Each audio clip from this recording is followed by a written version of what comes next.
Welcome to my presentation on the potential side effects of prescription drugs by yours truly, Matthew Zeroni. Introducing the ethical issue at hand was W5 at CTV News, which presented a news report that did an in-depth analysis of the ethical issue of drug safety. Through the video, there were numerous facts that were brought up that I would like to use to paint the picture. To begin with, we have all seen those advertisements where there is a 2-minute long disclaimer at the end of the video warning of the potential risks associated with its use. That is exactly what we're discussing today, of how these adverse reactions can result in death due to negligence. To be specific, nearly 22,000 Canadians die every year from severe adverse drug reactions. Later on in the investigation video that W5 presented, they bring in David Carmichael to show how drugs have caused an adverse reaction in his life. David was prescribed Paxil, which is an antidepressant, and after increasing the dosage, David entered a state of psychosis which led to him killing his son, Ian. In David's case, he was never told about the potential side effects of this drug. And if he wanted to read the pamphlet and learn of the side effects himself, he would have had to go all the way to page 6. Now, Health Canada is in charge of the placement of these warnings of the pharmaceutical drugs. And because of this, they thought the appropriate place to put this was on the 6th page. Now, to dive more into the statistics around Paxil since 2004. So there's been 258 suspected serious adverse reactions, 50 suicides, 211 suicidal thoughts, along with 16 homicidal ideations similar to David. Now, another medication which was discussed during the investigation, and we will dive more into it on the next slide. Prepulsid is used to treat digestive problems for eating disorders. Prepulsid has been linked to 340 heart rhythm abnormalities, 80 deaths in the US, and has now since been pulled off the market in both Canada and the US. While these statistics should be taken with a grain of salt, it should also be indicated later on in the presentation that these numbers may also be smaller than actual reported, since that the reporting due to Vanessas Law, which we will also get into further on, has also resulted in a less than 5% of all cases being reported. Terence Young, who is a member of Parliament, encountered a situation when his daughter Vanessa Young died in 2000 due to complications of a pharmaceutical drug, Prepulsid. Similar situation as David Carmichael's. Young was never given a warning of the risks associated with his daughter taking this drug, and he discussed how there was also 4 doctors who knew about it and was never once given the information about the risks associated. On top of that, Health Canada issued 3 newsletters warning doctors of the risk associated with Prepulsid months before Vanessa's death. As a result of this unfortunate series of events, Young used his position in the government to pass a law in 2014 named Vanessas Law, previously discussed, which was brought in to protect Canadians from unsafe drugs. In this law, it compels drug companies to do more studies if safety is a concern, tougher penalties for unsafe products, and to mandate hospitals to report serious adverse drug reactions within 30 days. Now, Terence Young goes on to discuss how this law has not been used by Health Canada, and that in 2019 there was 9,100 reported adverse reactions, which is an estimated less than 5% of the total amount of adverse reactions. To show how Health Canada has not prioritized the safety of these drugs, the investigation brings in the expenditures of Health Canada, when in 2020 it was reported that almost $110 million was spent on the approval of drugs, while almost $31 million was spent on safety.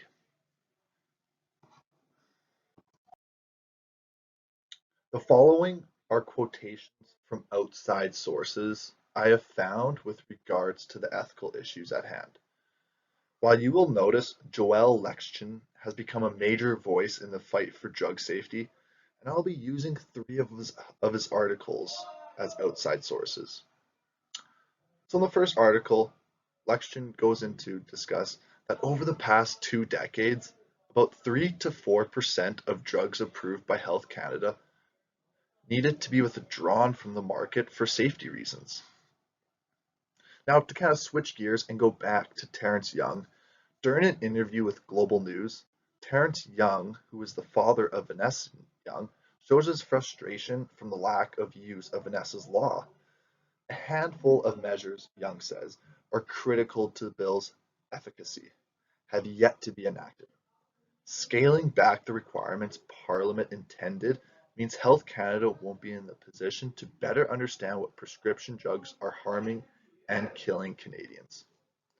This is by Minsky in 2017 at Global News. So now going back to Joel Lechtchen, he shows how late to the party Health Canada is. So Health Canada and the US FDA approved one of these drugs, and at approximately the same time in 2008. But the FDA issued its warning about the issues around the drug in the mid-2013s, whereas Health Canada, their warning didn't come until early 2015, more than 18 months later. Now, Lechtchen went also in another article to discuss a small change that was made by Health Canada. So Health Canada signaled its intention to raise the fees that drug makers will have to pay when they want to get a new medication on the market. Now, according to Lechtchen, these user fees currently fund about 50% of Health Canada's operating budget for regulating prescription drugs. Now, Health Canada wants to increase to 90%. Now, the introduction of the user fees in Canada in 1994 was associated with a decrease in the time taken for drugs to get through the review process and onto the market. Lechtchen goes on to show that this means that drugs now spend longer on the market under patent protection to produce more profits for drug companies. This gives the users the inability to check beforehand the consequences of these drugs due to lack of proper testing. To better understand the ethical issue present, we first need to identify the stakeholders present in this case. We'll begin with the internal stakeholders. So obviously, the pharmaceutical companies are the biggest internal stakeholders here. So these pharmaceutical companies not only stand to lose the profits generated from these pharmaceutical drugs, they also stand to lose their reputation, which, if you ask your average Canadian, is already up in the air already, and they are negatively and directly affected by this. Doctors, on the other hand, stand to lose their jobs and reputation, and as a doctor, the biggest thing you can have is the good reputation, which will bring clients to you. If you're known for a doctor with a poor reputation, people will not want to go see you. So doctors are negatively and directly affected as well too. And the final internal stakeholder is Health Canada or the government. And to keep it simple, they stand to lose or gain public opinion. Now, the external stakeholders that are affected by this ethical issue. The first one is the consumers of the drugs itself. So they stand to gain more trust within the companies and doctors while also having safe medicine that they feel comfortable taking and that they trust taking. And these consumers are positively and directly affected. Non-consumers are the second external stakeholder, and they stand to gain more safety and trust with companies and doctors. Non-consumers may not use these medicines, but if they can gain more trust with these companies and doctors, this may switch their perspective into using these pharmaceutical drugs. And now finally, the general public, which consists of both users and non-users. And in essence, the general public stands to gain more trust from not only these pharmaceutical companies, but from doctors as well too. And this positively affects their well-being if they can increase their trust. I have mentioned that there is an ethical issue of drug safety, but I haven't really stated to what extent. I have presented some facts, but the, eth the ethical issue at hand is the safety of these drugs that the pharmaceutical companies manufacture and distribute to the end users. Due to this ethical issue, it puts citizens at risk, which creates a lack of trust between users, non-users, doctors, and pharmaceutical companies. On top of Health Canada showing change with Vanessas Law, Health Canada has yet to use the authority the law gives, which demonstrates a lack of change on their behalf. And this was mentioned by Terrence Young, the Member of Parliament who passed the law. Now, on top of Health Canada being lax, doctors have not been diligent enough to identify and notify patients of potential risks associated with these drugs.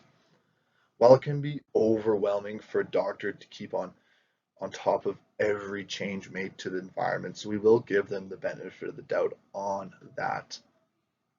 It is still no excuse to have a lack of awareness of, of the big picture when it comes to the pharmaceutical drugs. And as a result, this channel of communication with doctors and patients also needs to be addressed. So in total, in the big scheme of things, the relationships between the stakeholders needs to be improved from the pharmaceutical company with the government, and then the government with the doctors, and then together the government and doctors with the patients. To now shift gears and go back to the stakeholders, we'll now discuss the values and conflicts of the internal and external stakeholders present. So the internal stakeholder of the pharmaceutical companies' top priority is to increase their consumers and increase revenue. To reach these goals, a main priority of these pharmaceutical companies is to provide solutions for consumers in their everyday lives in an attempt to enhance it. While the underlying reason for a pharmaceutical company to manufacture medicine is moral, as they are serving the citizens' best interest by attempting to fix their problems. But once money was introduced or has been introduced, this ideology takes a backseat to the true self-serving motivation of pharmaceutical companies to maximize profits. Now, the next internal stakeholder are the doctors, whose sole responsibility is to perform the moral task of helping patients. Where a gray area begins to form is in the doctors who are not diligent with their obligations to serve and don't stay up to date on relevant new medicine and methods, to where this causes their patients more harm than good. And the final internal stakeholder is Health Canada or the government, who has the moral responsibility to represent society and put their means first. What motivates these individuals is to earn the trust and respect of citizens as they serve the public's best interest. The external stakeholders that are affected are firstly the consumers of prescription drugs or the users. What matters to them is in their trust in the recommendation made by doctors, the government, and pharmaceutical companies, which all say that they will solve the issue for you so you don't need to think about it. These consumers have moral values as they want the government, the pharmaceuticals companies, and doctors to be honest, diligent, and put society's needs first. The next external stakeholder are the non-users, which choose to find other alternative medicine from a lack of trust. Whether they are blunt about their approach of never using pharmaceutical drugs or hide it behind the line, I like to find natural alternatives. The root issue of these individuals not taking pharmaceutical drugs is due to a lack of trust in the government, doctors, and pharmaceutical companies. These non-users will go to great lengths to avoid using pharmaceutical drugs. This moral value they have is derived from the lack of trust these individuals have. And ultimately, the final external stakeholder is society as a whole. The general public has the value of freedom for everybody as long as their choices do not negatively affect others. This moral value would hold true for pharmaceutical company practices if they were not misleading users and putting warning labels deep in the fine print in an effort to increase revenue, which is where the root of this ethical issue lives. Now that we understand the big picture of the ethical issue and of all the stakeholders involved, we can now generate strategies to help resolve this issue. So beginning with the status quo, pharmaceutical companies are manufacturing and distributing medicine that has been linked to causing adverse reactions, like the drug Paxil and Prepulsid.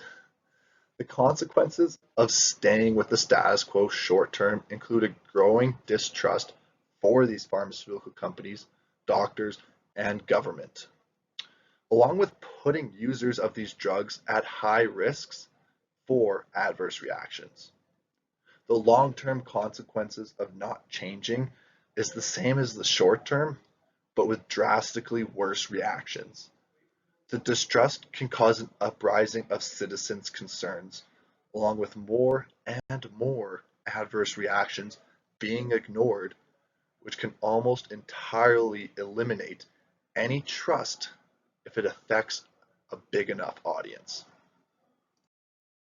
The first alternative to solve this issue being presented is to raise Health Canada's standards of practice by being more proactive and diligent with the use of Vanessas Law, along with implementing a database that doctors and patients have access to in an effort to ease the ability to find relevant information. So the short-term consequences are going to be the learning curve involved in this change, along with the potential for major pharmaceutical companies to struggle financially, which may result in them going bankrupt if they are unable to fix any issues that Health Canada deems important.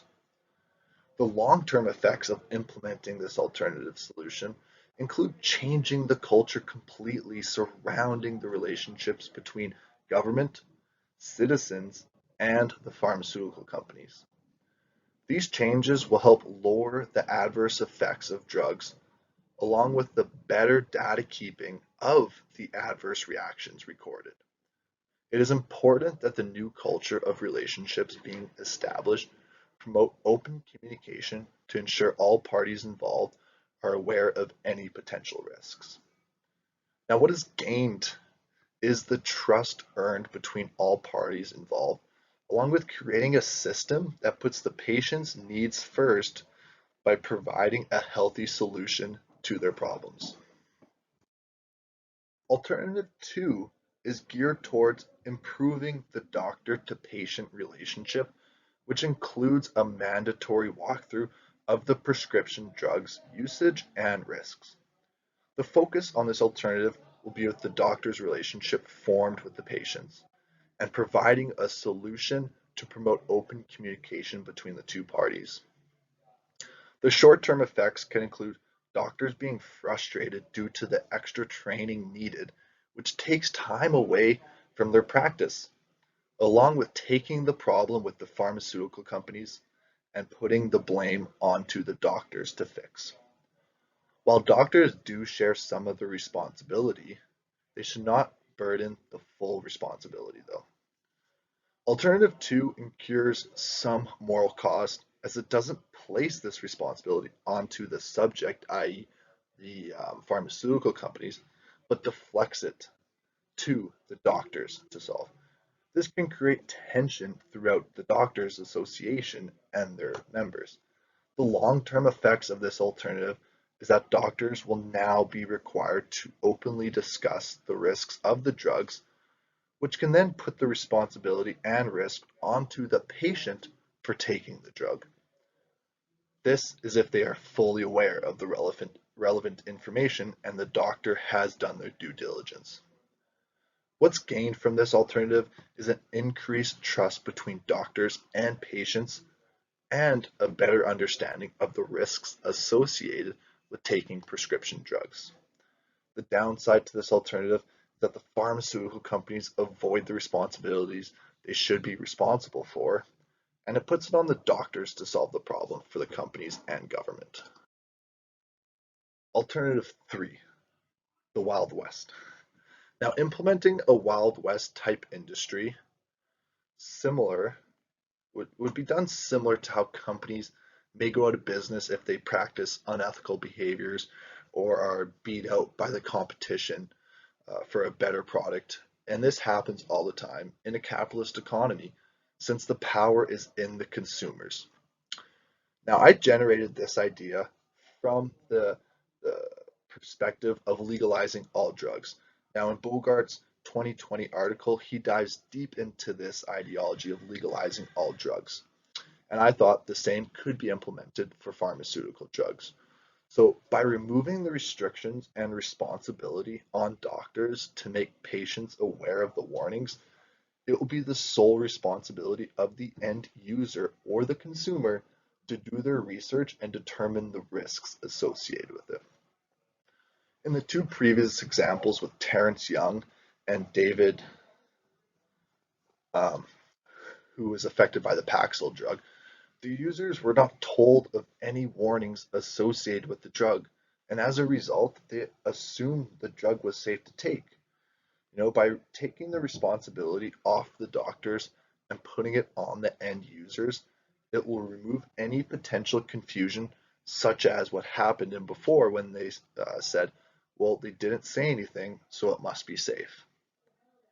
Health Canada will still be required to provide and verify the information and will need to create a database to ensure access to this information is easy. Health Canada would not be able to comment on any of the information, but will just be responsible to provide it. The short-term effects of this plan is that it can create a widespread outbreak of adverse reactions due to people not educating themselves enough on the issue. Now, these are the individuals who are not capable enough to be left with the sole responsibility of educating themselves on these drugs. And this is typically due to a lack of education. And the famous quote goes, "Society can only move as fast as its weakest link," is evident in this example. The potential short-term consequences of this plan can cause widespread panic and death, while the long-term effect of this alternative is quite optimistic, as after the first few waves of adverse reactions and deaths and successes happen, the drugs that create the adverse effects will not be purchased by the users anymore, thus going out of business, while the drugs that prove to solve issues with no adverse reaction will become the top sellers. Now that the alternatives have been presented, we'll now evaluate each strategy. So questions that we should be asking ourselves when determining which strategy should work with in line to common ethic behaviors will be followed in the next few slides. The first question is, which of the strategies will provide the best moral outcome at an acceptable, reasonable cost? Now, I deemed alternative one, and this alternative will eliminate all current unethical practices by stopping it at the source with the relationship between the pharmaceutical companies and Health Canada.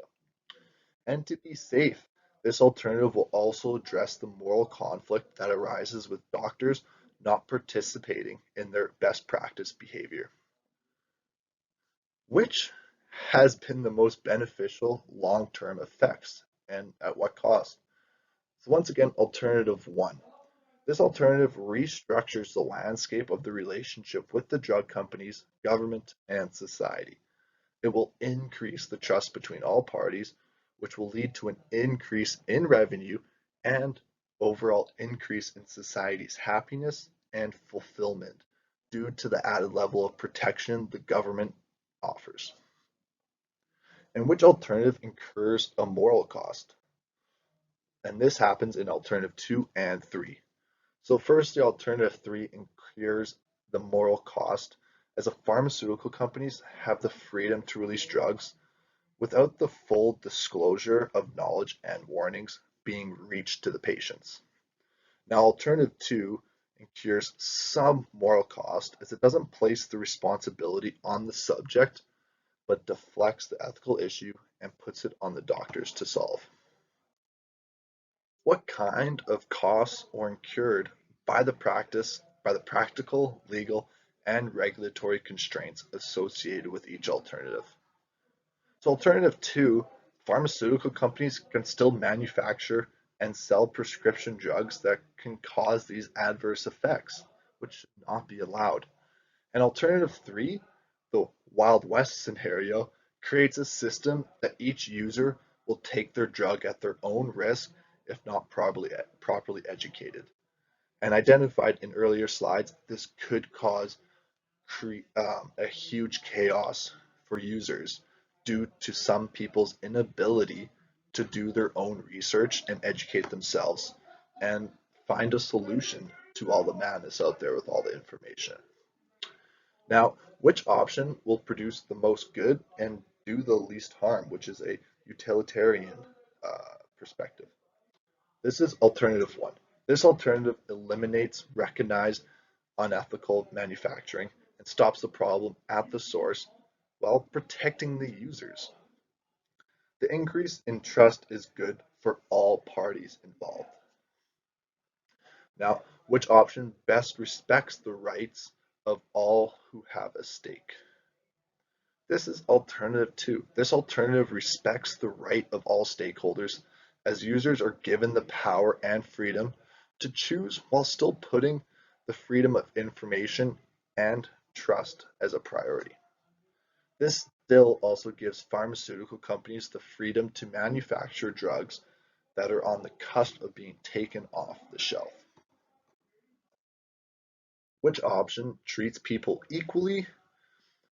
Alternative one.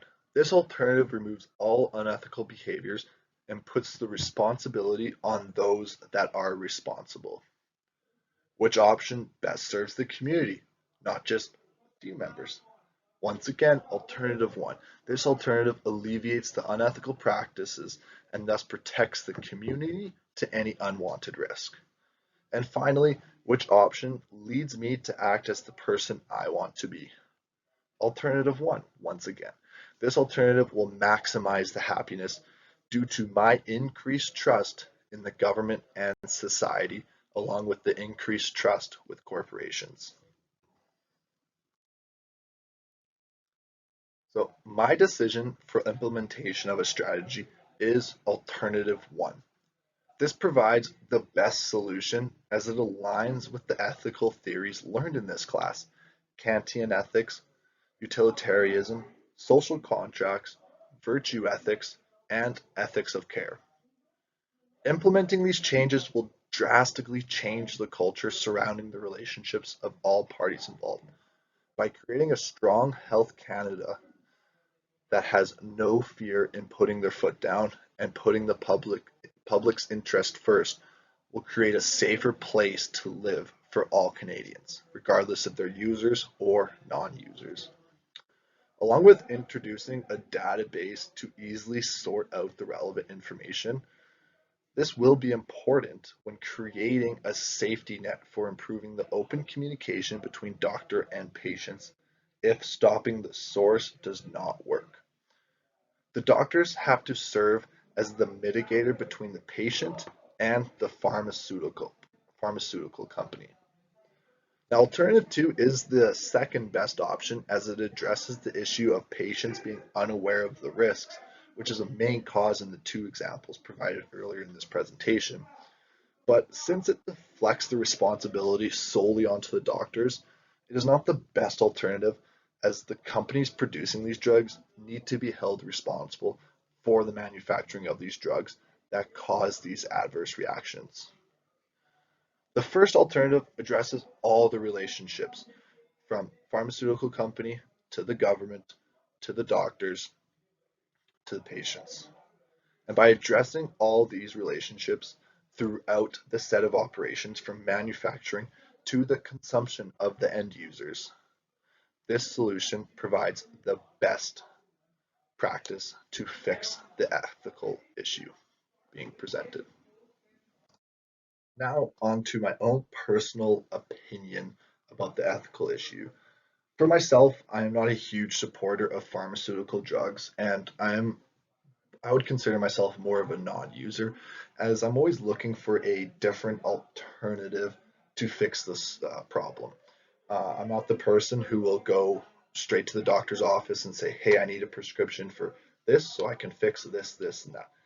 I'm an individual who prioritizes a more natural take with quote unquote self-care.